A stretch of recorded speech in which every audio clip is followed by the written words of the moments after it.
മുട്ടയ്ക്കുള്ളിൽ പ്രത്യക്ഷപ്പെടുകയും ചെയ്തു. പ്രപഞ്ചത്തിനുള്ളതെല്ലാം ഇതിനകം തന്നെ ഭ്രൂണരൂപത്തിൽ മുട്ടയ്ക്കുള്ളിൽ ഉണ്ടായിരുന്നു. ദേവന്മാരും അസുരന്മാരും മനുഷ്യരും സൂര്യനും ചന്ദ്രനും നക്ഷത്രങ്ങളും ഗ്രഹങ്ങളും കാറ്റും ഉണ്ടായിരുന്നു. ഗർഭ എന്ന വാക്കിന്റെ അർത്ഥം ഗർഭപാത്രം എന്നാണ്. ബ്രഹ്മാവ് ഒരു സ്വർണ്ണ മുട്ടയ്ക്കുള്ളിൽ നിന്ന് ഉദ്ഭവിച്ചതിനാൽ ബ്രഹ്മാവ് ഹിരണ്യഗർഭൻ എന്ന് അറിയപ്പെട്ടു. ആദ്യമായി സൃഷ്ടി ചെയ്തത് ബ്രഹ്മാവാണ്. അദ്ദേഹത്തിന് 4 മുഖങ്ങളുണ്ടായിരുന്നു.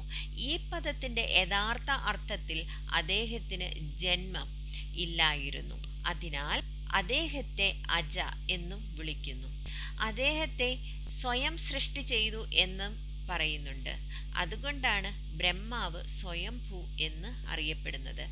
ജനിക്കാൻ പോകുന്ന എല്ലാ പ്രജകളുടെയും നാഥൻ ബ്രഹ്മാവ് ആണ്. അങ്ങനെ ബ്രഹ്മാവിന് പ്രജാപതി എന്ന